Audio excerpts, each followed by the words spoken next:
And if you had it, would you flaunt it? It's yours. Floats at night and flow and soar into your world. Let the fire burn within you, hold it, now it's yours. If you feel it in your soul, follow the light, go through the storm.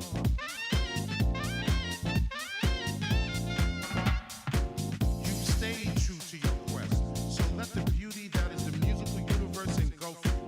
Recharge your spirit, purify your mind, touch your soul, and give you the eternal joy and happiness you truly deserve.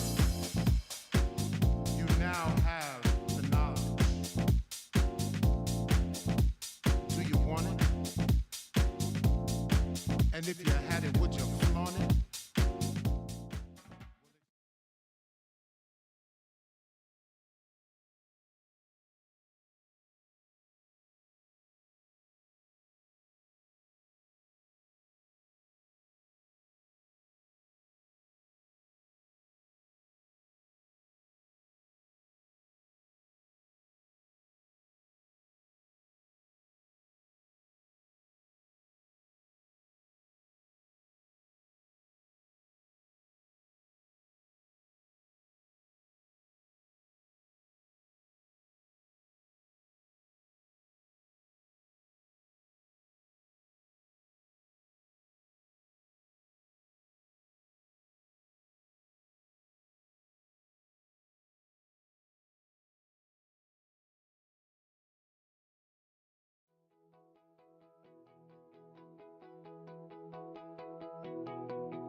Dobrý den, dámy a pánové.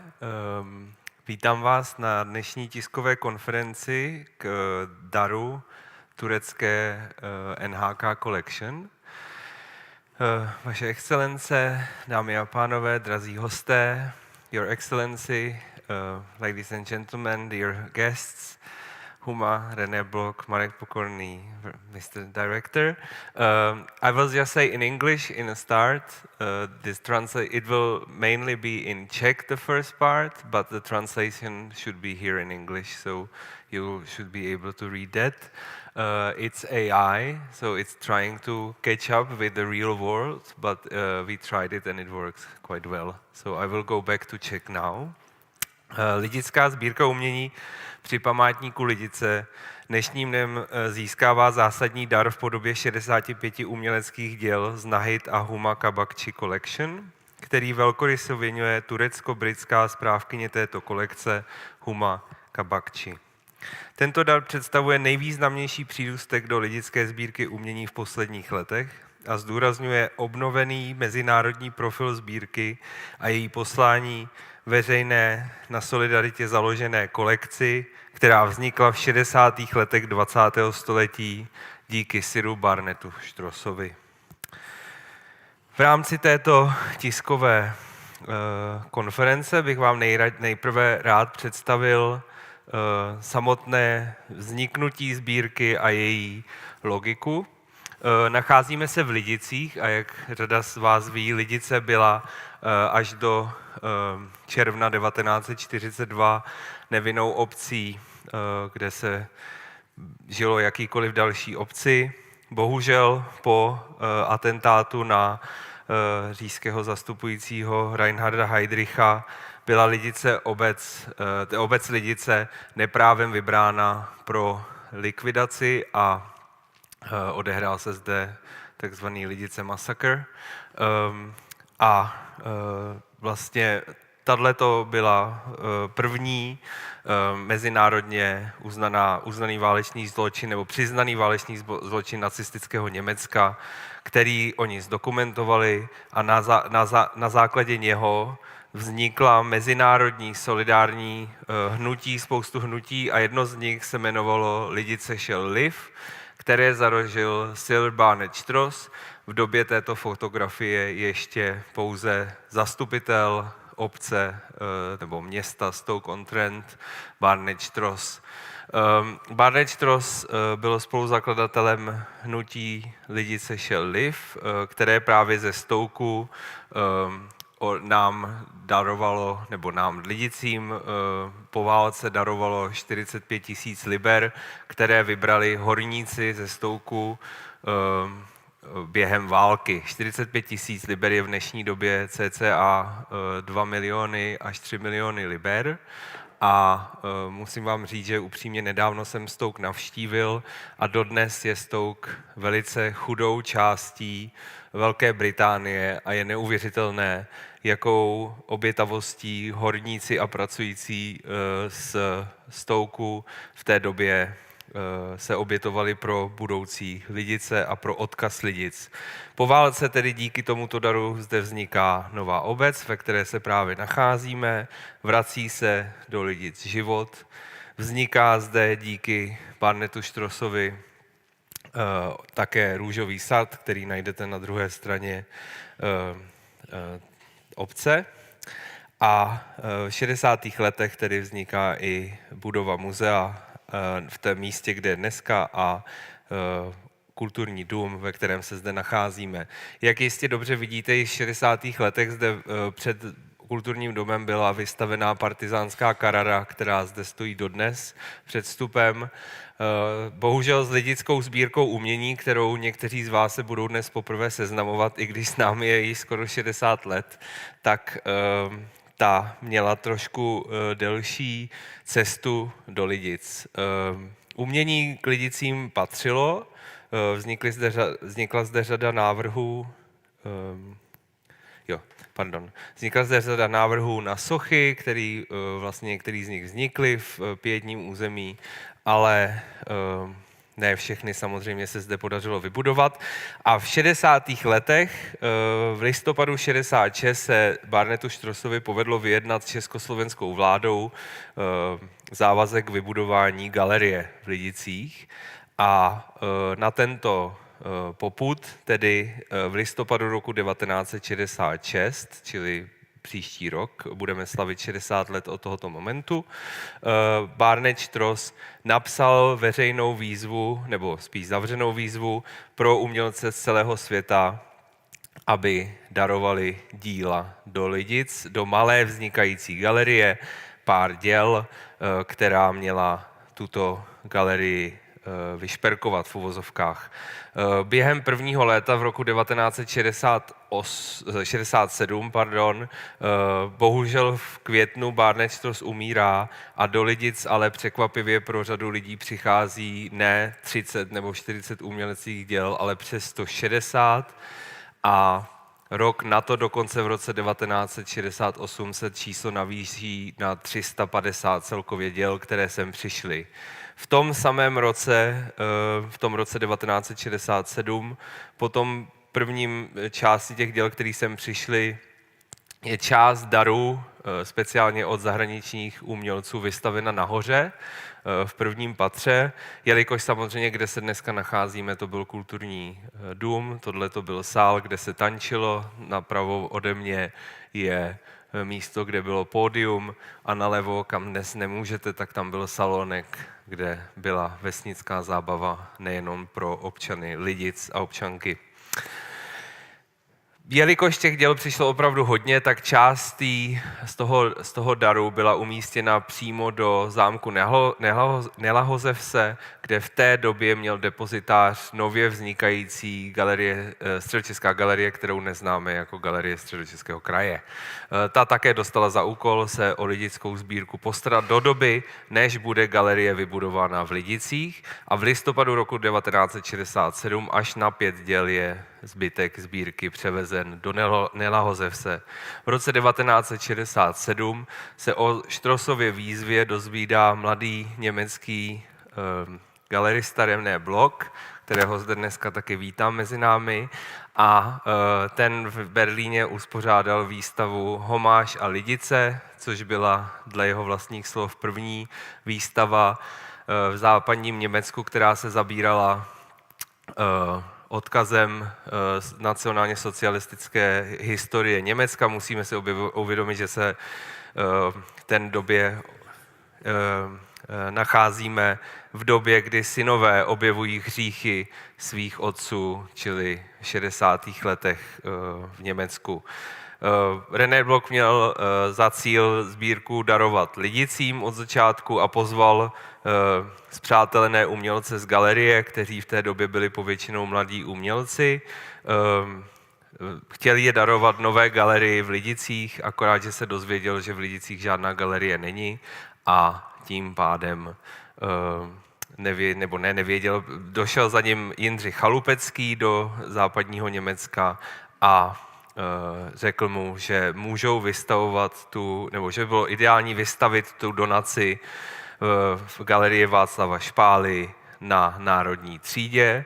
Ta výstava, než se uskutečnila, trvalo hrozně dlouho, protože úřady tuto výstavu zakazovaly z důvodu toho, že ji považovali za západoněmeckou propagandu, a ta výstava se otevřela až 4. července 1968, vlastně necelé 2 měsíce před invazí sovětských vojsk, a po její zavření vznikl taková zpráva, že vlastně ta sbírka nebo ta donace by se měla zničit, protože z toho důvodu, že se jedná o západoněmeckou propagandu, a proto Chalupecký se svým kolegou sbírku tajně schoval, neřekl nikomu kde, ale dnes víme, že ji schoval na zámku Nelahozeves, a tam tyto dary zůstaly až do roku 1990-91, kdy je tam znovu objevil René Block.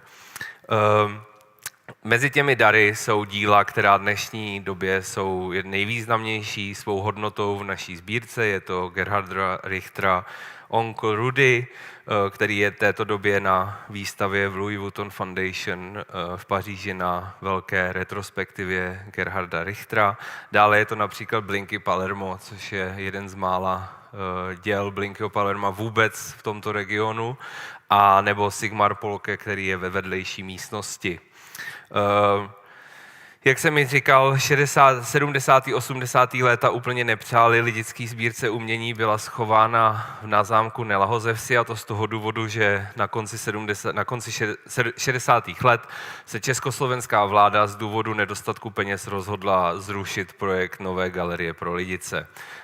Projekt sice byl vybudován, ale vlastně nikdy nebyl postaven, měla stát vedle pietního území na druhé straně obce. Bohužel se tak nestalo, a tak v 70. 80. letech převládá v Nelahozevsi kultura normalizačního umění, kdy vlastně velice malá část ze sbírky je zde vystavená, a to jenom ta, která je poplatná době. Vlastně ta sbírka samotná byla i po tom roce 89 považovaná již za vlastně nějakým způsobem trošku pár nadšenců, kteří chtěli jako znova pro ní vybudovat to muzeum nebo tu galerii, ale vlastně nebyla tady síla, a René Block znovu do té sbírky přivedl duši v momentě, kdy se mu povedlo zorganizovat v roce 1997 výstavu pro Lidice, která byla vystavena v Středočeské galerii na Starém Městě v Husově ulici, kde v té době sídlila, a do které přivedl díla dalších umělců mladší generace, tentokrát již spojeného Německa, a například z této donace máme dílo od Rosemarie Trokl. Na konci roku 1999 a 2000 se tedy podařilo nakonec rozhodnout, že se Lidická sbírka umění poprvé dostane do Lidic ve své velikosti, a to díky zbudování Památníku Lidice, jehož 25. výročí si letos též připomínáme. A vlastně při rekonstrukci té době již nefungujícího kulturního domu se povedlo pod kulturním domem vybudovat depozitář, a v něm je dnes sbírka schovaná. Samotný prostor Památníku Lidice, jak už jsem zmiňoval, není jen prostorem umění a paměti. Je to prostor, kde se umění, paměť a solidarita a štědrost propojují na každém kroku, a samozřejmě, jak dobře víte, na druhé straně v pietním území je jedno z nejvýznamnějších děl, které zde máme, dílo Marie Uchytilové, dětským obětem války. Když se dostanu k dnešní době, tak jenom v krátkosti Lidická sbírka umění v současné době se nacházíme dnes v její dlouhodobé expozici, která pro dnesek slouží jako místo pro naši tiskovou konferenci a následnou debatu a odpolední konferenci, a oživujeme ji tak svojí přítomností. Samotná sbírka byla původně právě Barnetem Štrosem založena nejenom jako připomínka Lidic, ale zároveň jako oslava života, který zde po roce 1905 vznikl. A my se dnes snažíme i v samotné expozici k tomuto podnětu vracet. Lidická sbírka umění ale dále pracuje na krátkodobých kurátorských a výzkumných výstavách a intervencích. Naši partneři za poslední 2 roky byly například Národní galerie Praha, Kunsthalle Vídeň či Transit.cz. Spolupracujeme s edukačními partnery na programy pro jejich studenty, ať už s Univerzitou Jana Evangelisty Pulkyně, tak v současné době nově s Umprum. A v neposlední řadě jsou to nově rezidenční programy pro začínající pracovníky v kulturním a kreativním sektoru z nízkorozpočtových a méně privilegovaných skupin, který nám spolufinancuje Evropská unie a za který jsme velice rádi, protože pomáháme zvyšovat zaměstnanost tímto způsobem. V neposlední řadě ještě bych teda rád zdůraznil, že v současné době máme opravdu silnou radu Lidické sbírky umění a zároveň pracujeme i na rozšíření lidí, kteří my zpracujeme a pečujeme o ně. A naším velkým cílem do budoucna je nová umělecká díla a dary do Lidické sbírky umění. A tato se právě teď dostáváme k dnešnímu tématu, protože co nás čeká v následujících letech, se bude z části odvíjet díky dnešnímu daru NHK Collection, který dnes budeme prezentovat a dojde k slavnostnímu podpisu tohoto daru za pár okamžiků tamhle na straně. Ale než se ještě k tomu dostaneme, tak bych rád na pódiu přivítal naše milé hosty. Prvním z nich je doktor Eduard Stehlík, ředitel Památníku Lidice, vojenský historik a můj šéf taky. Posaďte se, můžete si, zatím si jenom sedněte a oni po přichází. Tak, dále bych rád pozval na pódiu Humu Kabakci, správkyni NHK Collection. Huma je turecko-britská kurátorka, kulturní producentka a bývalá zakládající ředitelka nomádní umělecké platformy Open Space. Žije a pracuje v Londýně. V současnosti završuje své druhé magisterské studium v oboru antropologie jídla na SOAS a současně se věnuje řadě dalších kurátorských a sběratelských projektů. Huma?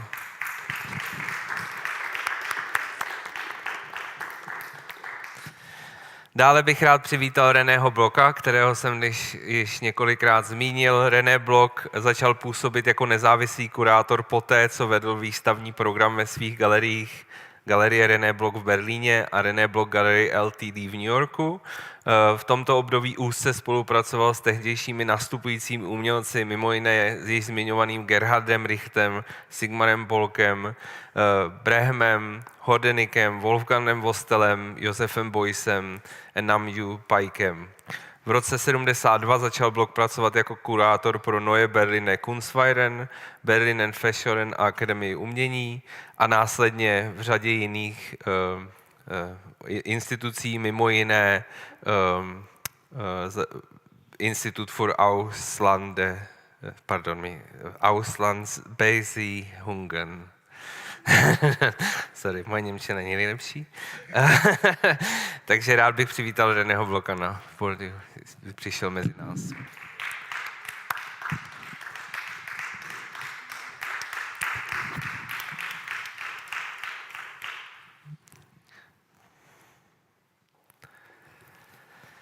Tak a v neposlední řadě bych rád přivítal na pódiu Marka Pokorného, který je výtvarný kritik a kurátor, od roku 2013 ředitel Městské galerie současného umění PLATO v Ostravě. Byl dvakrát kurátorem československého pavilonu v Benátkách, v minulosti vedl Moravskou galerii a též Biennále Brno. Spolu založil a v letech 1996 a 2000 jako editor vedl časopis pro vizuální umění a kulturu Detail. Zabývá se reflexí role kulturních institucí ve společnosti. V roce 2022 obdržel cenu Ministerstva kultury za přínos v oblasti výtvarného umění a je také členem naší Rady Lidické sbírky umění. Tak, já bych teď rád dal prostor každému z nich, aby vám řekl krátké slovo o tom dnešním daru, o tom, jak na něj nahlíží a co pro ně znamená. Pane řediteli? Dobrý den, vítám vás tady nejenom jménem svým, ale jménem Památníku Lidice. Jsem moc rád, že je dnes s námi velvyslanec z Turecka se svojí paní, velice si toho vážíme. Jak zaznělo, já jsem profesí historik. A jsou okamžiky, kdy si člověk uvědomuje, že některé dny v době, kdy je prožívá, se stávají dny historickými. A já jsem pevně přesvědčený, že 30. říjen 2025 vstupuje tímto okamžikem do dějin Lidic. Protože je naprosto výjimečné, aby Lidice dostávali tak úžasný dar, jaký v lidické sbírce věnuje paní Huma Kabakci. Je naprosto fantastické, že ve stejné době, kdy je tady ona s námi, je tady s námi i René Block, který je naprosto mimořádnou osobností, která stála u rozvoje a lidické sbírky a stojí za nejúžasnějšími donacemi, díky kterým lidická sbírka je naprosto mimořádnou záležitostí nejenom na území České republiky, ale troufám si říct i ve střední Evropě. A pro mě je dnešní den důkazem, jak jsem to i zmiňoval, když jsme o tom hovořili s mým kolegou, je důkazem, že lidická sbírka není žádným mrtvou kolekcí, že to není několik prací, které se do Lidic dostaly po roce 1960, ale že je to žijící organismus, že je to sbírka mimořádná, sbírka, která hovoří všemi jazyky světa a kde ten, kdo je citlivý a vnímá výtvarné umění, tak je mu schopna poskytnout naprosto mimořádný zážitek, protože provázání tragických osudů Lidic, místa, které bylo zničeno a kdy jeho obyvatelé, ať už šlo o dospělé muže, ženy a i děti, na ně dopadla zrůdnost totalitního režimu, kdy přes 340 lidických obyvatel přišlo o život, to 192 mužů, 60 žen a 80 dětí, tak tenhle hrozivý příběh se tady najednou přetváří v něco víc. Je to propojení historie, propojení umění, ale zároveň vzhledem k tomu, jak lidická sbírka vznikala jako sbírka solidární, sbírka donační, tak je to i symbol obrovské mezinárodní spolupráce, která by dle mého názoru měla být věcí, jak by se sebou nebo spolu měli lidé z různých národů komunikovat. Protože lidé by, i když je to možná naivní v současné době různých válek a konfliktů, tak já jsem strávil 30 let v uniformě jako důstojník armády a myslím si, že ti lidé, kteří nejméně chtějí válku, jsou vojáci, protože si uvědomují, jaké hrůzy a strašné věci může válka přinést. Takže pro mě je, kdyby lidická sbírka napomohla lepšímu porozumění mezi lidmi, kdyby napomohla přenesení odkazu toho, co se tady v Lidicích stalo a zároveň právě té mezinárodní spolupráce a přátelství, tak budu velice šťastný. Děkuji. Taky díky.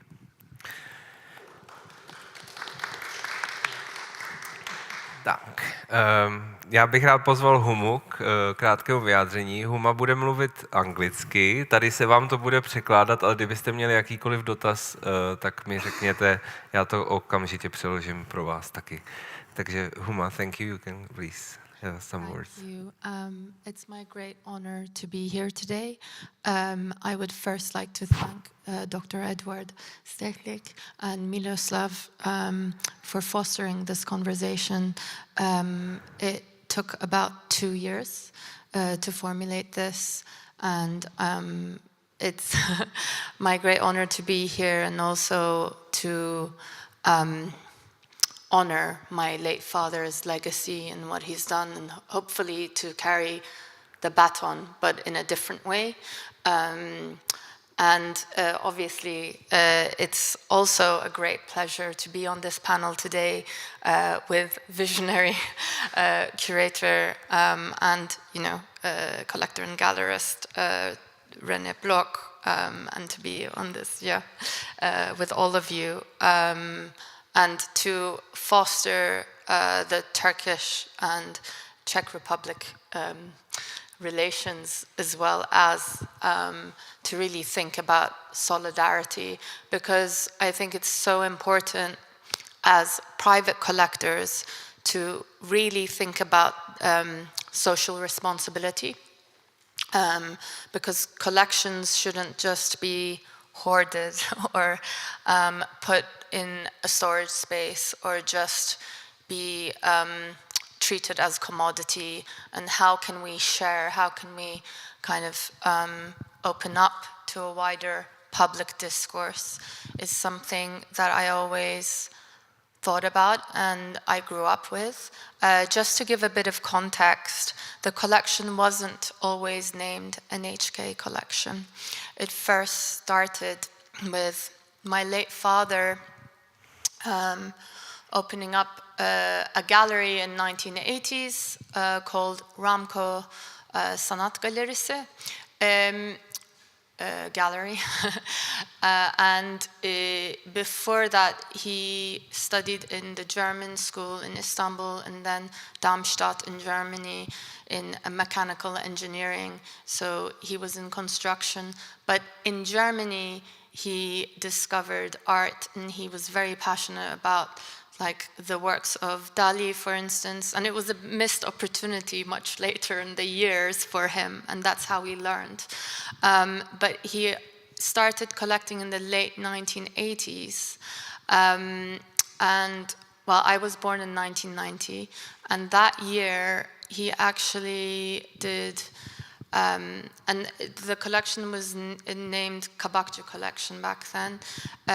He invited the director of Mimar Sinan University, Ismail Tunalı, and with him they formulated, how do you call it, like a competition for all of the works that he collated up until then. And there was Dieter Ronte and people like Han Hue, who afterwards went to the Stajilik Museum as a director, for instance. And I think that was the pivotal year that he really consciously started thinking like a collector. And I was so lucky enough to have grown up going to artist studios, galleries, and different institutions and biennials with him, and to have that vision, even though maybe back then I didn't understand, right? It was almost like normalized for me. And then in 2008, when I was 18, my late father received the Best Turkish Collector Award in TÜYAP in Istanbul. And back then he invited me to the podium with him, and he said, "This is the time that I now leave the baton to you." And I changed the name to Huma Kabakci Collection. But it was a big weight to have just my name, I think. And that's something that I need to, in truth, it's... it was growing up naturally around it, but then, when he would ask, you do realize you're the only child, you're a woman, but I really want you to take care of it. And it wasn't always easy. So after he passed away, I studied curating my first master's in London, and I took the time. And only 2 years ago, I changed the collection name to NHK Collection. That's more to emphasize the intergenerational aspect of the collection. And the collection spans from Turkic-speaking countries. He would call it Turkic-speaking countries from Central Asia, but also expands to a bit of Eastern Europe, a bit of Middle East. But he started with Turkey, and because he worked in Azerbaijan, he was the first kind of businessman to build the first Hayat Hotel in Azerbaijan and the British consulate in Azerbaijan. And I think the British connection is also interesting in the context of Lidice. And I was also born in London. So I think it's an interesting dialogue that we're having. But I will keep it now to this. But if there are any questions, you can ask me. Thank you so much. Thank you. Samozřejmě bude...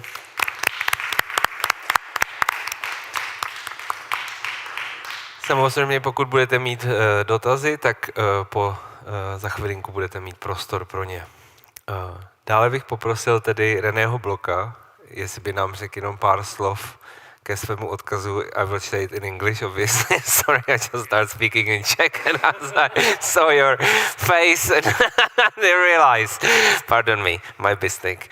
So yes, I just wanted to ask you if you can maybe, reflect on your own donation and tell us a little bit about what you think about this new donation, new generation of donors coming to Lidice and, kind of taking on this task of, that you built. Yeah. Well, I think today it's a very important moment for the museum, for the Lidické collection. Also, very important step, because the original idea of this collection is that artists donate works, and if now it opens up that also collectors can donate group of works or single works, whatever. I think it's a very important moment and opens a new period for the Lidice Museum. It opens maybe the original idea from Mr. Strauss that there should be a larger museum here in Lidice for this collection. If the collection is growing, it is quite important to think in this way. I remember with my very first visit in Lidice in 1967, I was shown to a construction near the monument. It was and this should be the museum, I was told. It was really, but it was just the construction in beton. And when I came 30 years later, it was still the construction and nothing had happened so far. And then sometimes later, even the construction was gone. But that was the moment then this building here was changed, a part of this building to this white cube rooms to show the work.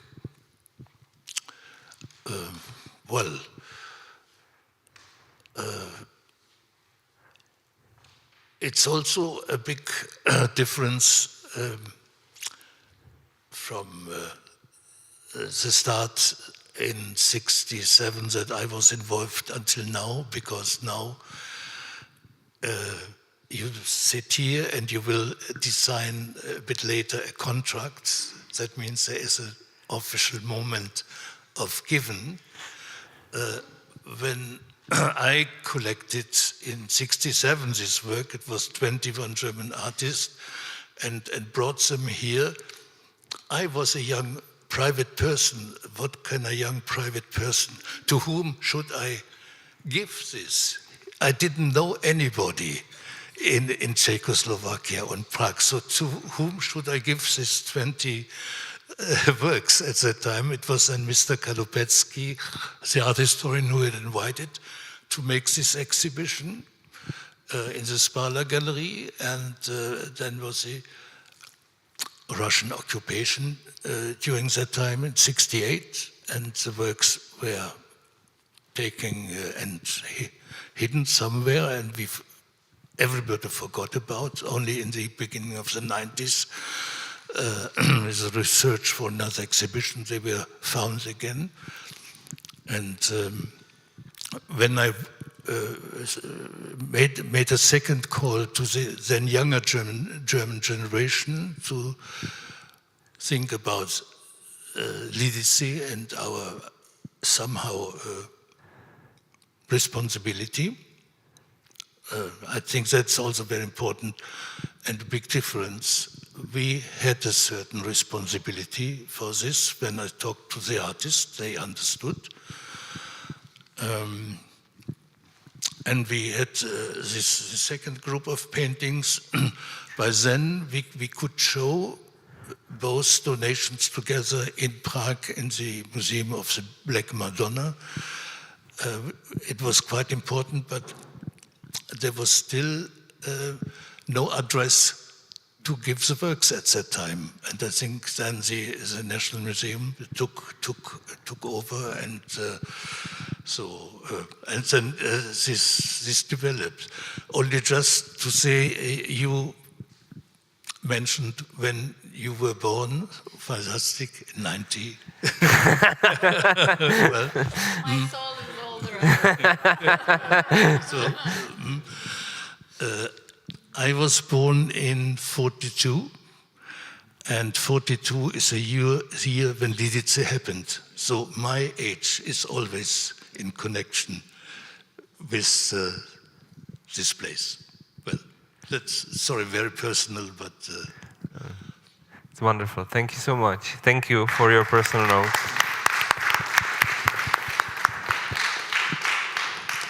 A teď tedy poprosím ještě o slovo ředitele PLATO Ostrava a člena Rady LSU Marka Pokorného. Jenom bych chtěl říct, že pan Marek Pokorný je členem rady, nebo dříve akviziční komise Lidické sbírky umění již více než 10 let.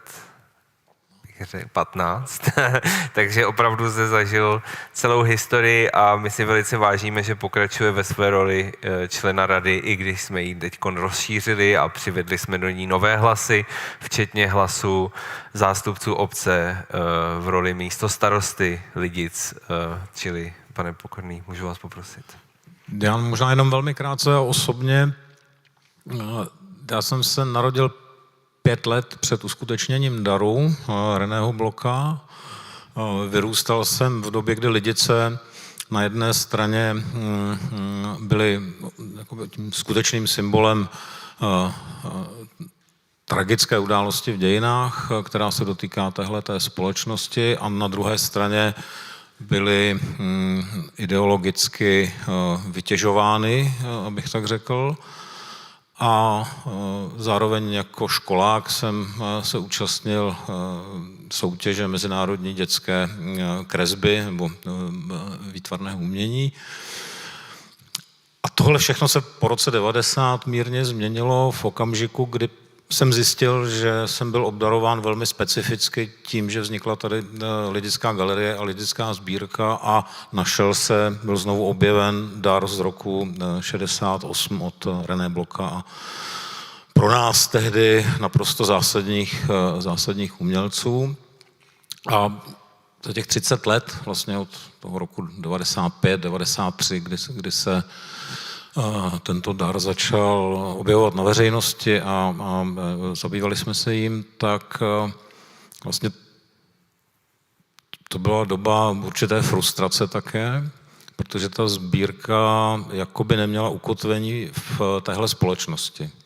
Ta společnost si s ní nějakým způsobem nevěděla rady a moje aktivity směřovaly k nějakému spíš supportu, jak dostat do povědomí tu sbírku. Potom v roli ředitele Moravské galerie v Brně jsem měl tu příležitost pomoci nějak prakticky, ať už se to týkalo uložení sbírek, metodiky a vlastně nějaké institucionální spolupráce, ale zároveň si nesu sebou určité trauma, protože jsem nikdy nedotáhl do konce vlastně ideu, kterou jsem měl před těmi 15 lety, to znamená to, co tady chybí zásadně, a snad se to mění v tuhle chvíli, je reakce české umělecké scény na tuto sbírku, která za těch 30 let vlastně nepřišla žádná. Takže i z tohletoho místa bych rád apeloval nejenom na sebe, ale i na kolegy a kolegyně, aby mysleli i na to, že jsme rádi obdarováváni, ale možná bychom také měli být schopni daru. A tohle je jenom další z velkých impulzů, které vlastně tady v tomto historickém prostředí se uskutečnily a doufejme, že nevyzní do prázdna. Tak, děkuji. Taky děkujeme.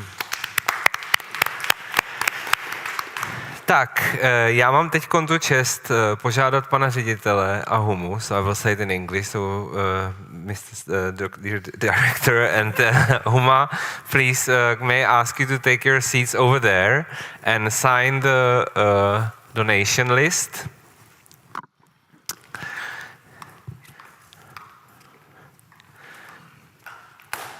But if I can also ask Mr. Ambassador if he would join us for a photo after they do the signature, that would be lovely. Mrs. Mayor, please you to join us. Ruth, it would be lovely if you join us over there after they sign the... Mr. Block, will you join us too? Perfect. Mr. Pokorný.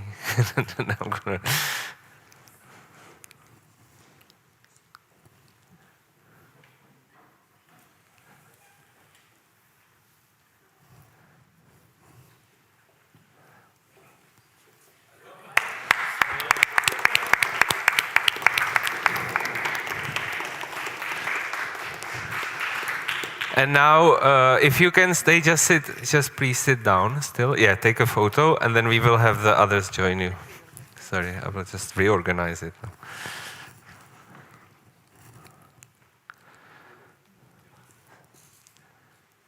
Super. And can we get the guests there too, please? Yes, please. You can stand with them. I actually think it makes sense if you two sit, and then, yeah. Yeah. Mr. Block, you can go there, please. Join them too, please. Yeah, let's go. You go.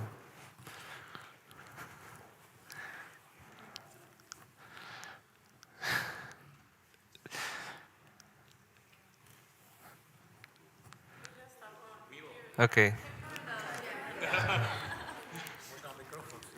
Yeah.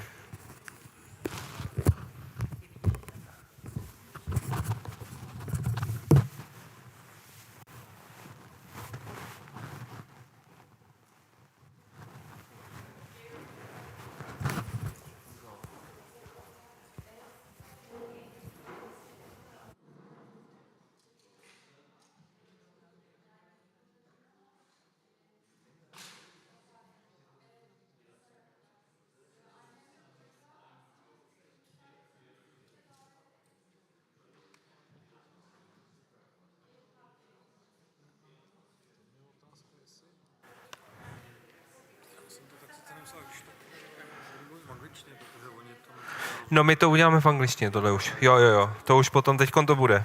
Jo. So. Jo, děkuju. Díky. Ano, díkuju.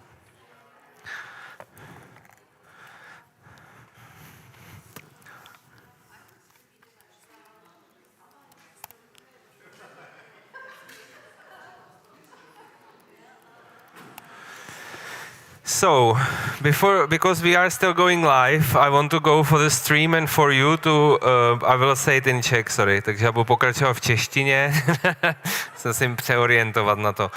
Já jsem vám jenom chtěl ukázat pár ještě děl z daru, které obdržíme a říct k nim pár slov. Výjimečný dar propojuje umělce, jejichž tvorba silně rezonuje s posláním Lidic. Mezi současnými hlasy, například Volkan Aslan, zkoumá polozapomenuté příběhy prostřednictvím manipulace všedních předmětů do jemně surrealistických struktur. Ipek Duben se napříč médii věnuje tématům identity, feminismu a migrace. Důležité je si všimnout, že, jak jsme zmiňovali, jsou to turkičtí autoři, čili pocházejí z různých zemí, nejenom z Turecka. Například ten Ipek je samozřejmě z Bosny, má tam téma Kosova. Některá ty díla se zabývají válkou, jiná jsou více ve stylu toho, že vlastně ta lidická sbírka umění nemá žádný, není daný nikde to, co se do ní musí dát. Není nikde napsaný, musí to rezonovat tohle téma, může to být prostě jakýkoliv téma toho umělce nebo umělkyni napadne. A jak pan Block zmiňoval o tom, že to je vlastně první donátorka, jak jsem zmiňoval toho pana Štrose, co to založil, tak ten vyzval taky donátory. Takže to nebylo jenom umělce, bylo to i donátory. Takže se v tom jako posunujeme dál. Isil Egrikavuk rozvíjí dialogické performativní formy vycházející z protestů a občanské imaginace. Babi Babalov ve své vizuální poezii ohýbá a vrství jazyky, aby reflektoval zkušenost vysílení. Sabina Šiškilskaja, průkopnice konceptuálního umění v Azerbajdžánu, zkoumá proměnlivý vztah mezi jednotlivcem a společností. Edin Numankadič z Bosny a Hercegoviny sleduje paměť skrze nalezené materiály v poválečných asamblážích i malířské praxi a gruzínský malíř Gia Gugušvili propojuje pedagogiku a uměleckou praxi s lirickým uchopením formy a místa. Výběr doplňují kanonické osobnosti, jejichž dílo výrazně formulovalo vizuální kulturu v regionu i mimo něj, jako Ara Gurel, Feru Basaga a Feru Basaga je tady a Alexandr Kosolapov. Je to jedno dílo, které jsem vám říkal přesně, že možná neodpovídá tomu, co by si člověk představil v Lidicích, ale my v Lidicích máme několik děl, které jsou z části takovou hříčkou a jak jsem ji zmiňoval, je to i o té oslavě života a součástí života je i humor. Takže v tomto směru to tak vidíme. Kdybyste měli jakýkoliv dotaz, určitě.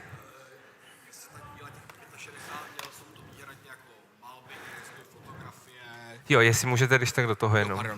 Jestli ta díla, která teďka nově dostanete, jsou jenom výhradně malby, kresby, fotografie, je to mix, sochy. Je to převážně malby, ale je to mix. Jsou tam i některé objekty, je to opravdu různé velikosti od nějakých 2 na 2 metry až po malinkou nějakou věc. Jo. Není to vyloženě jako dar, že by to bylo jenom jako jedno téma, jedno médium, takhle, když to řeknu správně. V té tiskové zprávě ještě, kdybyste chtěli, tak tam je odkaz, kde budou fotky, budou tam tak za 1,5 hodiny. Jo, okolo mezi 12. a 1 tam budou nahraný i ty fotky těch děl s popiskama, kdybyste chtěli někde použít. Takže tak. Takže děkujeme za tiskovou konferenci, jestli už nejsou dotazy. Ještě máte? Jestli můžete jenom do mikrofonu, pardon. Se vás zeptal, až ta sbírka doputuje sem do Lidic, jestli bude nějak tematicky představena v celém... Jo, to jsem zapomněl zmínit. My vlastně připravujeme vlastně v Lidicích, že jo, samozřejmě víte, že květen a červen je doba, kdy máme piety, všechny vlastně otevírá se Mezinárodní dětská výtvarná výstava a my plánujeme v příštím roce v tomto termínu otevřít právě výstavu věnovanou jenom tomu daru a ta výstava vlastně bude naším prvním krokem v oslavách 60 let z Lidické sbírky umění. Jedna z těch věcí, co jsem nezmínil, součástí toho bude i vlastně vydání katalogu k 60 letům Lidické sbírky umění a doufáme ještě v jednu mezinárodní výstavu, ale to bohužel zatím nemůžu odkrýt, protože to nemáme potvrzené. Takže tak. Tak jestli je to všechno, jo ještě? Jo, mělo by to být na přelomu tohohle a příštího roku, jo. Jo, ještě buď. Huma, the gentleman would like to have a question on you and take a microphone, sorry. Já jsem se chtěl zeptat, kdy se paní Kabakci poprvé dozvěděla o Lidicích a proč právě si vybrala Lidice, aby dala ten dar sem? Proč se to tak stalo? Yeah, so the question is, when did you first hear about Lidice and then why did you choose to donate here? I learned about Lidice about maybe 2.5 years ago, especially thanks to Miloslav's kind of relations and starting to work here. And this is not my first time to Prague. The first time I've been here was in 2001, so when I was 11 years old. And I've always admired the culture and the city itself. And when I learned more about the Solidarity project and its history, and the prominent artists who've built this collection, also after the post-war and what happened and the devastation. It really inspired me because as a second generation well, I wouldn't necessarily call myself a collector. I always say custodian, so the carer of, essentially, of the collection. Was thinking, where is it possible? And in Turkey, there is a lot of private collections, but maybe, not enough support with the state, but that is also changing. And when I decided the Lidice, I think, how it was founded by also a British doctor, and the history was a factor. And I think this is not the first. So the collection includes about 900 artworks. It's a vast collection. So when I was making this selection, I was also looking at what already Lidice collection had in its premises. So like, for instance, we also hold a Gülsün Kara Mustafa work, but I didn't donate it on purpose because I knew that it was here. So it was very consciously chosen. I hope that this collaboration will continue with other valuable solidarity collections all around the world, maybe like in different parts, but this is the first to a few more, let's see. And I hope to, form a network as well. So it's my great honor to be here today, and also, a step for next year. And it's going to be your 60th year next year, so I think that's also important to state. Thank you. Yeah, thanks.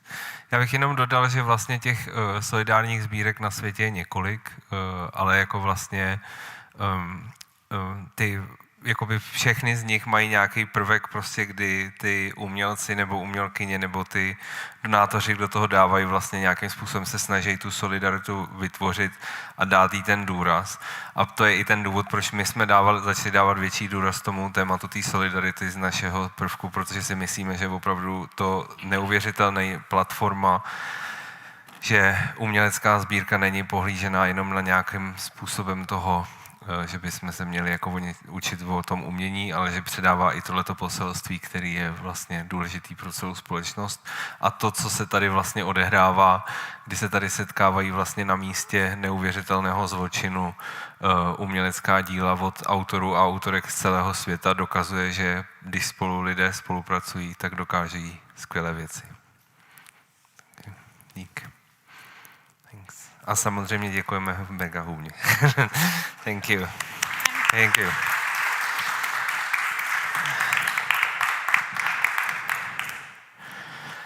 Tak, kdo z vás chce zůstat, můžete zůstat. My budeme mít debatu ještě o sbírání umění. My jsme řekli, že uzavřeme tiskovou konferenci, protože jsme ji udělali pro vás, abyste přišli sem na ní, ale zároveň my budeme pokračovat i ve streamu, takže si teď dáme 5 minut pauzu na kávu a kdo se bude chtít vrátit, vraťte se, kdo se nechce vrátit, nevracejte se. Děkuji.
Jo, řeknu jim to.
Hello everyone, welcome back. Thank you for joining us for the second part. Probably you will see this from recording more likely than not, but we really want to do this part because it's really important to have a conversation about collecting art, what it means, how we look at it, because we come all from different perspectives. So I would like to welcome back on stage our three guests, René Block, Marek Pokorný and Huma Kabakci.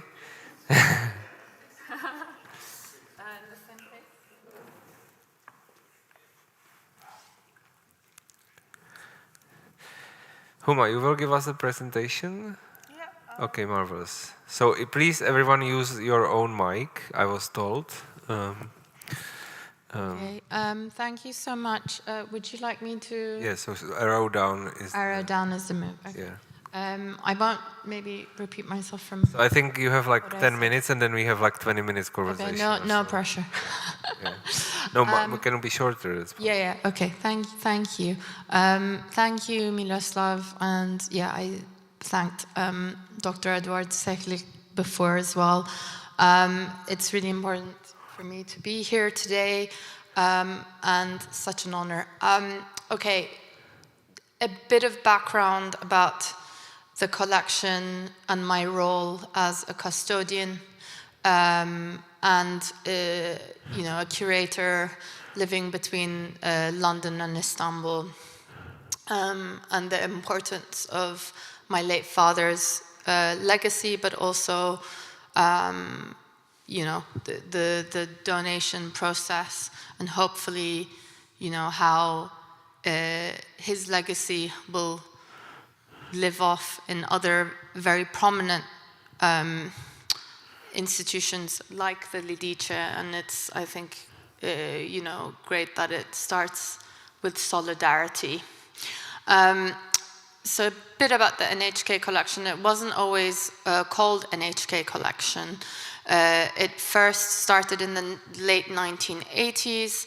My late father, Huma Kabakci, was not always a collector either. He first started as a gallerist, and he founded Ramco Sanat Gallery in 1988 until 1994 or 95. Back then, he was also working in construction. He studied in Germany before, so there was a lot of kind of influences of the post-war kind of German artists and what he discovered then as well. and I know shortly after you've curated the Istanbul Biennial, René, in 1995. But so it was like a great honor for me. Well, I said honor too many times. It was kind of eye-opening for me to just be born in all of that, right? And I think it's important to reference this because I don't remember the first time I've been to an artist studio. I just don't. And I've always had the privilege to have artworks in the living room or in my bedroom and always question and ask and learn. And I think, you know, not everyone has that privilege. And then when my late father passed away in 2009, and I was 19, the collection was named Huma Kabakci Collection. And although it was, you know, a great legacy and such a vision, to have it under my name only just didn't do me justice. Like, I always questioned, I was like, wow, like, and each time I would meet people, like, they would think I'm this, like, woman who's, like, in at least her 50s or 60s, quite rightly, and I'm not saying this in an ageist way, I'm saying it because it takes a lot of time to build a collection and to research and without my father's vision, I would not be able to do that. So I need to, make that quite visible. But then I studied curating shortly after for my master's in London, so I can really take care of the collection and really understand. And it's amazing to have my teacher and mentor, Ruth Noack, with us right in front of me today as well, talking about all of this. But I think that formulated a lot of where we came from as well. So I just mentioned a little bit about how it all started. You can find a lot of the information on the collection on the website, nhkcollection.com. We make it, like, I think, you know, it was my father's idea to have it all visible. And by time, I also changed it. And I think it's really important that there is also a digital access and a data that is available for everyone and that it's shared. So private collections, I mean, I think a lot of bigger, wider institutions, especially state museums, do rely on private collections. And meanwhile, I really respect and admire all of the private collections in Turkey, and I think that was needed. I knew that I wouldn't have the financial means or the way to open my own museum, for instance, and I always, you know, think about legacy and, you know, the taking care of a collection. So, you know, my late father used to admire the Beyler collection a lot, and in how niche they were, and he always said, you know, I would one day want to narrow the collection to 100 or 150 works, but right now there's 900. You know, when I took over it was about 1,000. So it's and how does one, you know, it's not only about deaccessioning, right? Like it's a lot of conversations and a lot of work that goes behind it. And I think one of the collections or collectors who really inspired me were actually the Vogels. I don't know if you know about the Vogels. Herbert and, I forgot his wife's name, but Dorothy, yes, thank you. Dorothy and Herbert Vogel, who lived in the United States, and they were civil servants. Herbert used to work as a postman, and Dorothy taught. And they started very small and just having conversations with artists, and they amassed a big collection over time, and then they donated it to the local museum that they really loved. So I think, to have that vision and to have that, yes, there are amazing, bigger collectors with much bigger financial means, but if you're really passionate about it, I think the world is your oyster, and you can have these collaborations and, conversations. I briefly mentioned in the previous press conference about the 1990 competition that my father organized. So there was about more than 1,000 works at that time, and he really didn't know how to, because he always said collecting was almost like a sickness. And he really wanted to value international curators, especially museum curators from Europe, and invite them over and ask for their honest opinion. So they did this competition where they had different flags, there was a flag race, and then they selected works, and a lot of, I think they agreed that only 300 works should stay out of the 1,000 works, and that was a reality check for my dad, and I think then he really questioned. So yeah, looking at about legacy building, I mentioned the website and having the research and access. Also, books are really important.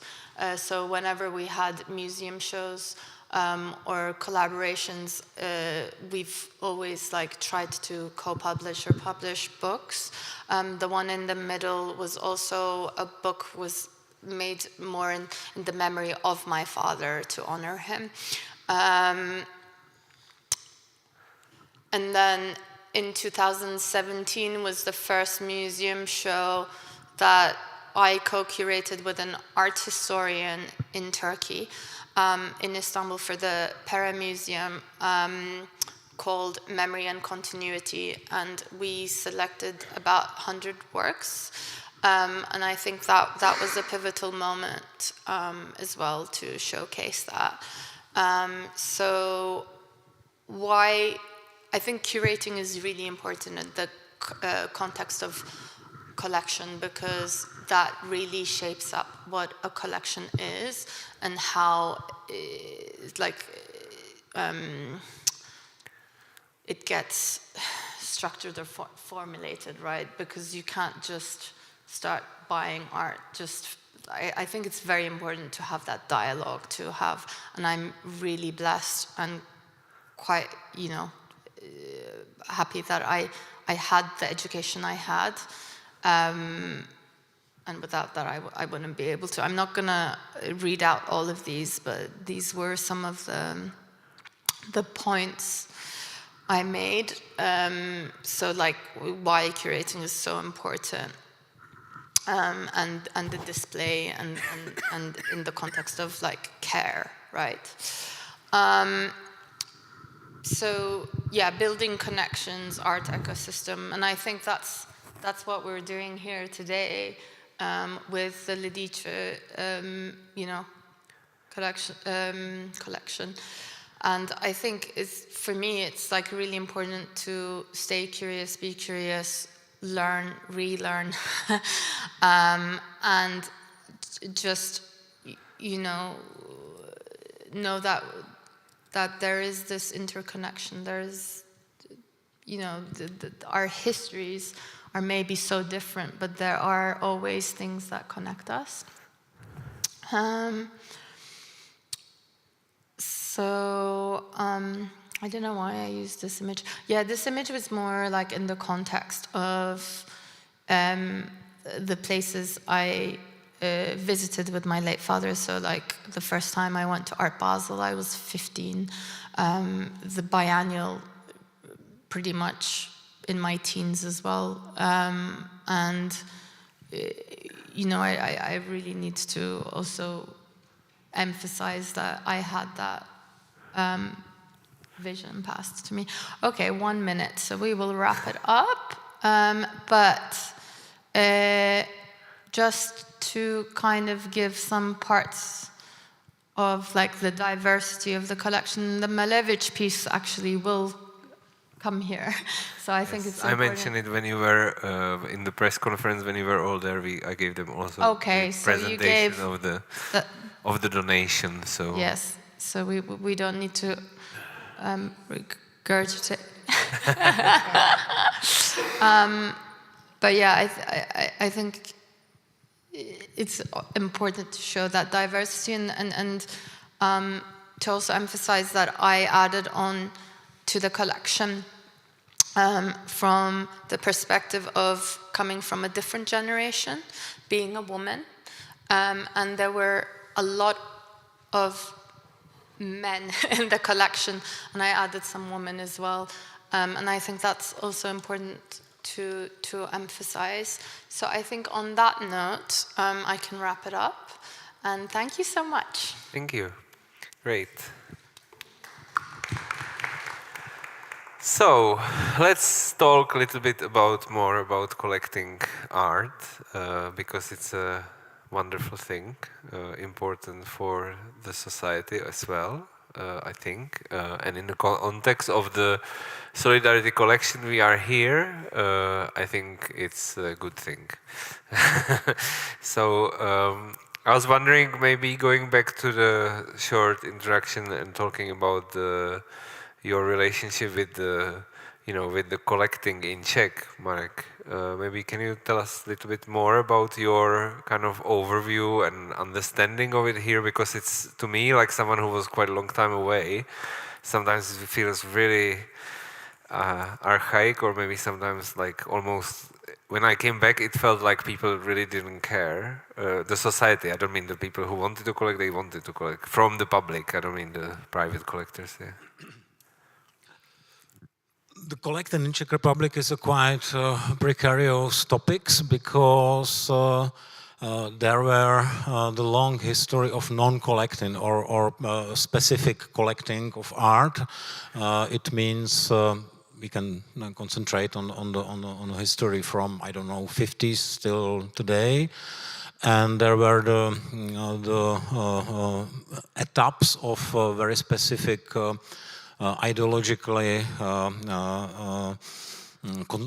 focused collecting in public institutions. It means there were in Czech Republic is the really big net of the public art museums establishing during 50s and 60s.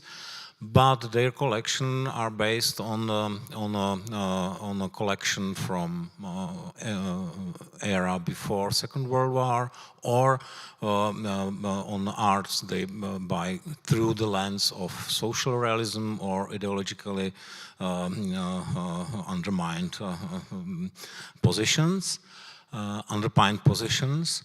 And after '89, there were no intentions and no support for public collection from the side of the state or regions or cities. So there is a really big black hole or empty space in public collections. Not only in the terms of international after modernism from 60s, but also in connection with development of the Czech art after 45 or 68. And still there is a lot of white places or blind spots in the collection of the National Gallery, in the Moravian Gallery, in the regional galleries, and so on. In the last maybe 5-6 years, it goes better a bit, but also there is still this lack of substantial works in these collections.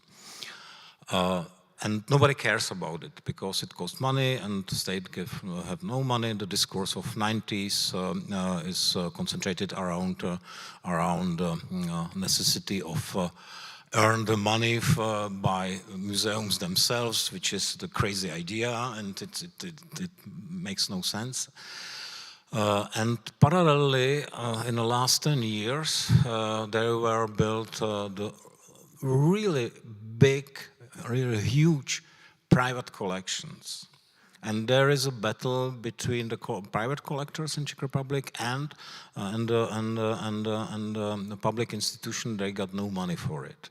So what it means, the private and the public collections in the Czech context, we have a few really nice private collections based on the passion of the private persons. They are directly connected with the art scene, with the artists and so on. But on the other hand, we have a lot of billionaires. They buy art because it's a status thing. It's something what they can use as a social capital for the position in a society and so on and so on. And back to the Lidice collection.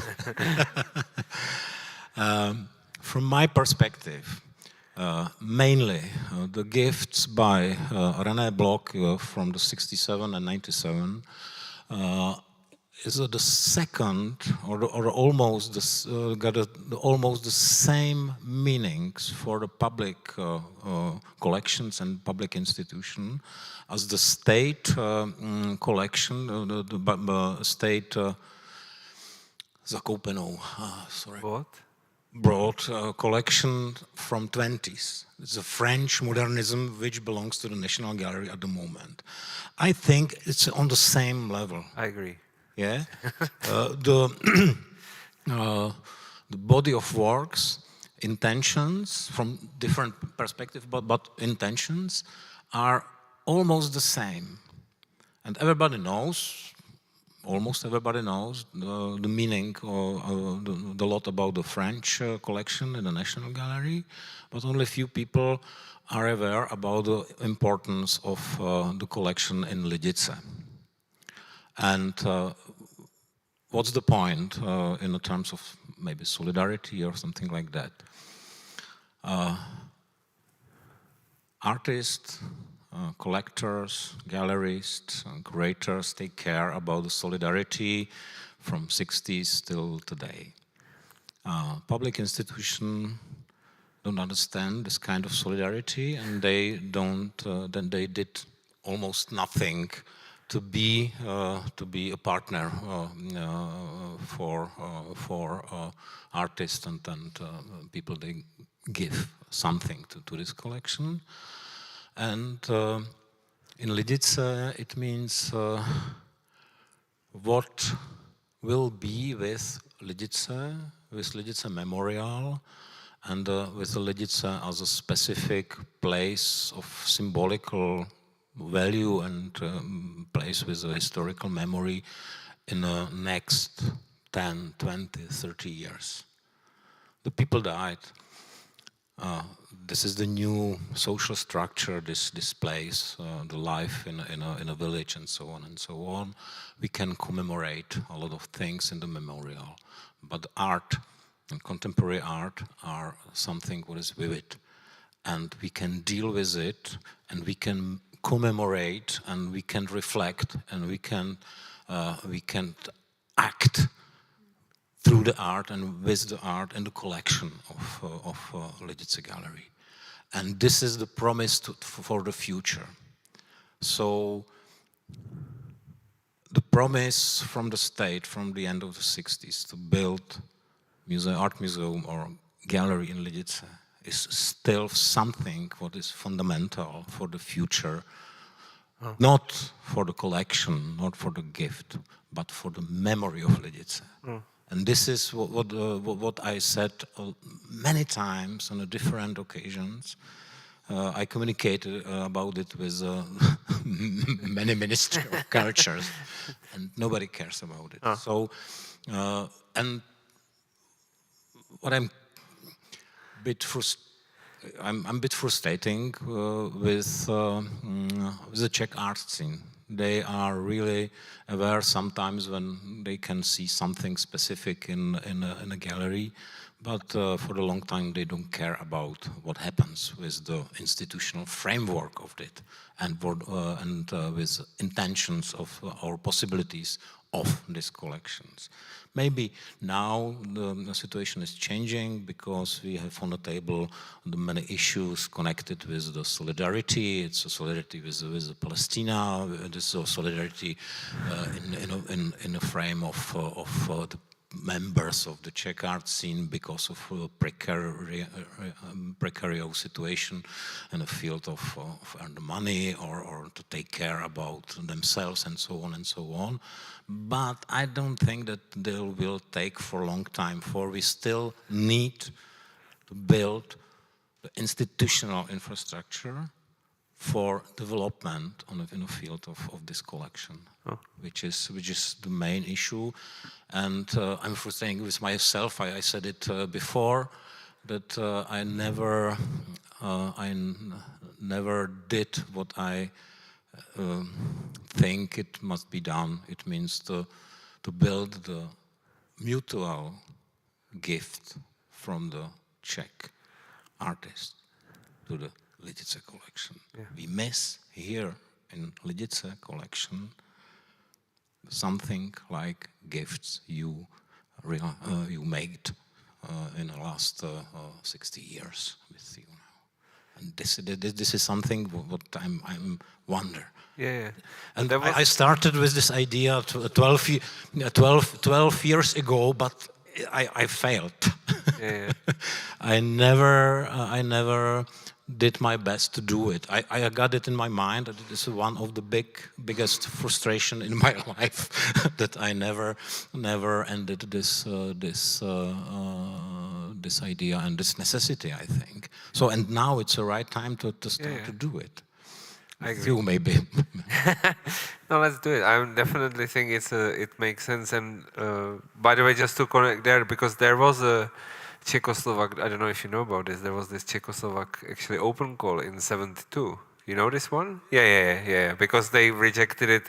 They basically rejected, I don't know if you know, René, there was a donation, there was basically actually open call for Czechoslovak artists to donate works. And many of them actually proposed to donate, and they rejected it on ideological reasons because they said all of these artists were kind of 68 generation and they should not show anything anywhere. And there were few individual gifts during the last 40-50 years, but it was the only small part of the collection. Yeah. So René, maybe you were and are a gallerist. And your relationship with your relationship with the collection was always kind of from the side of someone giving or selling to the collections. How do you perceive them, and how did they change and evolve in your lifetime? Well, just to continue with this argument, an open call to artists means nothing, because how can the artist react on this? It's a big painting, shall I bring it somewhere, where, and so on. It was the same, there was I remember the names, it was 67, when we did, in 67, there was this open call, and I heard this open call, and I gave it to some artists, to 21 artists, said, listen, there is this open call, can we do something? Would you like to give a work? And I will collect it, we make an exhibition of it, and then we give the whole exhibition.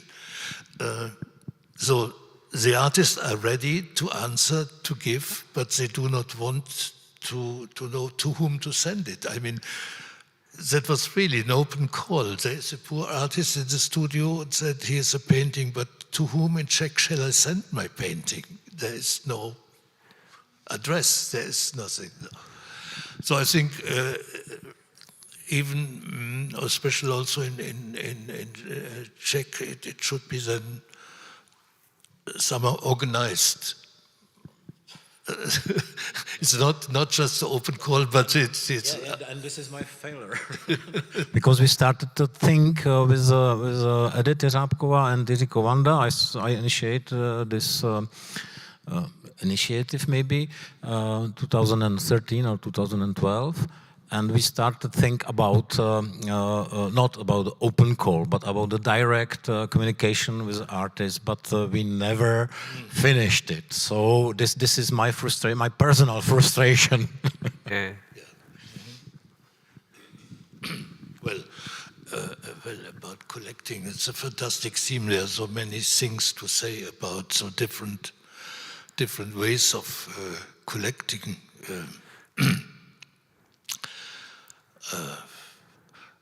Of course, I have a kind of collection. Well, it's also a big number of works now. It's a stupid collection because I have no space to show it. And smaller works, but also quite a number of installations are part of this collection. Why do I collect this in a way? Well, I had a gallery. I go to just like looking at you. You mentioned the Vogels. Yeah. When I had a gallery in New York, I met the Vogels. They were friends. They came sometimes to dinner. Yeah, I wish I in the house. My soul wishes. And they were one of the very few, if I say, collectors in America who even bought something at our gallery, because they bought small things. The small brotas, I remember, they bought filiu, they bought also boys multiple, so they bought a few things which are not very expensive because they had no money, and they got it for half of the price, and that was really important to support. In running 10 years gallery, I never sold something to one of the so-called big collectors. And why is that? Neither Mr. Ludwig, neither Mr. Marx, neither Mr. I don't know, Panzerday, so. No. Yeah, because that was a program that was not interesting for them. Or they had their other galleries they bought for. I had only to do with some of the so-called small collectors, and that was fine because we were young and we were a small gallery. And when I closed the gallery after 10 years, and I was lucky enough to could work as a curator on some larger projects. That was also the reason to close the gallery. There were a lot of works that were not sold. And some of the works which are not sold, these are, as we know, the most interesting because heavy, complicated works, so therefore they leftovers. So it was a kind of, I never thought about making a collection, building collection, but when I then, as a gallery, I put money. After the gallery was doing other jobs, I earned some money. It was the first time I could buy works, I could support artists, and mainly it were artist friends who needed money, that I bought works to support them, and so more and more. And sometimes it was in early 90s when it was a Danish artist, Bjørn Nørgaard, spoke to the director of the Staatsmuseum in Copenhagen. There is this man in Berlin. He has a wonderful collection of Fluxus works. I bought many Fluxus-related works. And Copenhagen had a certain tradition in the Fluxus tradition in Europe. There were very early festivals and activities, but it was never collected in the museum. The museum had nothing which documented this time. So he said, well, this collection is there. So we came together and they made this exhibition at the Staatsmuseum. That was the first time I thought about having a collection.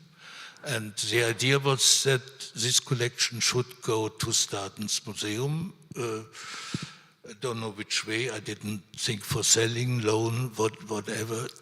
And the Staatsmuseum was not big enough, so the director was able to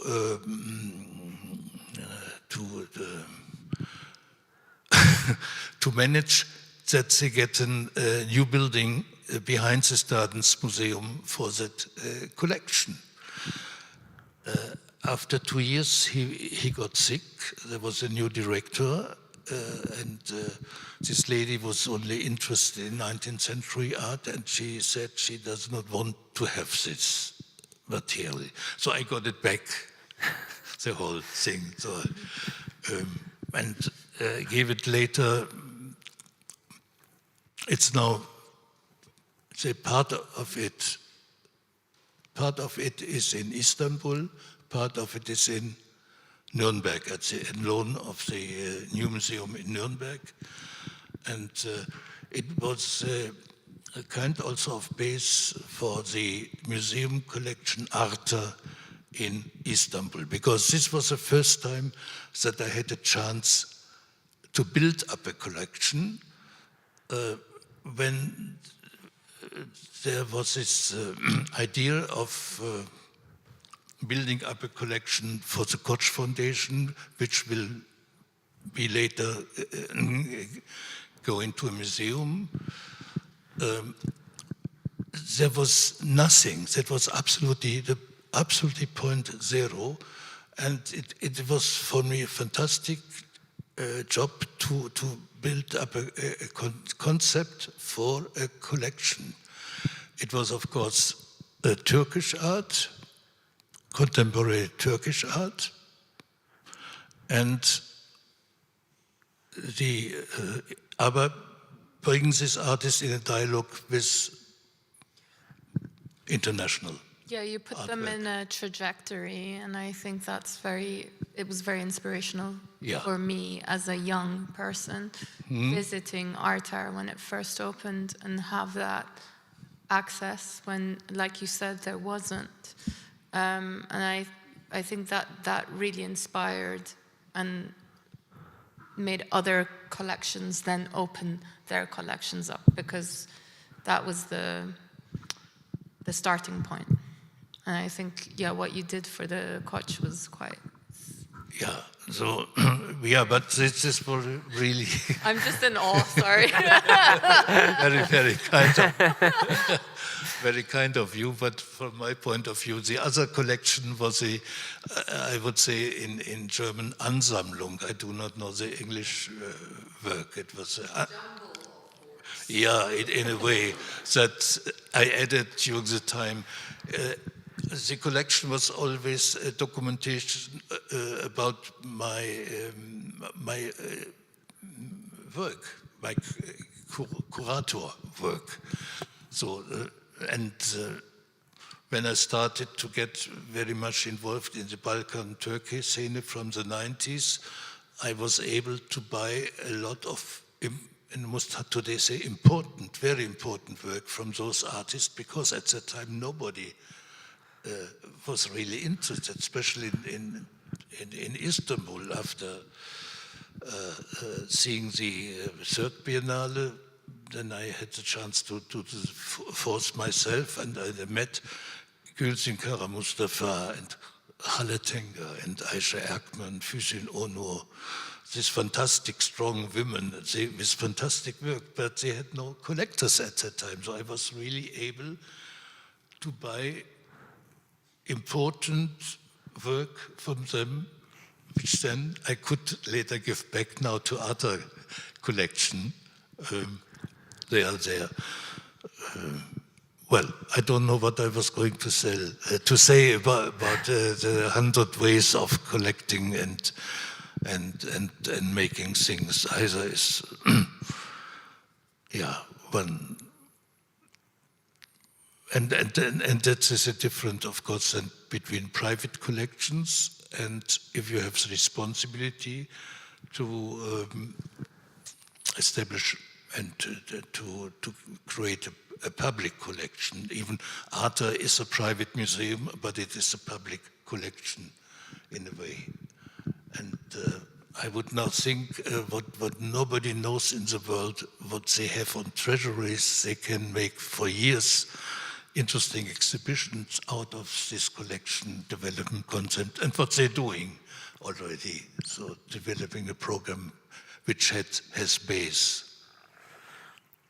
Amazing. Thank you so much. Thank you everyone for your views and for taking part in this conversation. Yeah. Yeah, but you need the microphone. Sorry. Do you want me to? Oh yeah. I'll take this one. It's okay. So I completely understand that for the value of this collection here, it's underrepresented and it's also doesn't have the adequate space to do so. So I understand the call for a museum building. I understand that it's necessary to create access and to create visibility. In the context of changing governments and European drive towards fascism, I am wondering, isn't this also a risk? A risk of political influence on the collection and risk on maybe even having to go underground again because of the work. What are the thoughts about this? Because I'm very worried about this. I see this in Germany. More than 200 cultural events have been censored this year.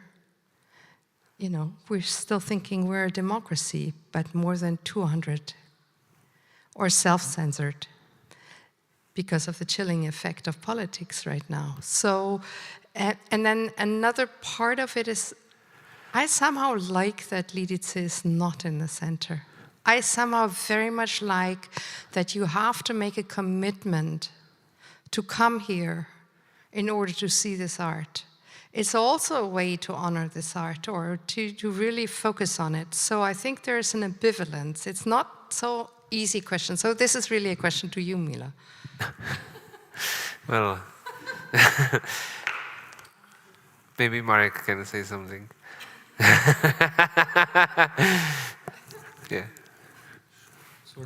I understand well what you mean, and of course it is a risk. But from my perspective or my point of view is that if you build something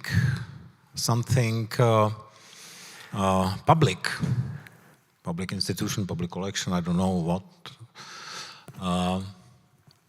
it's on the table, and this is the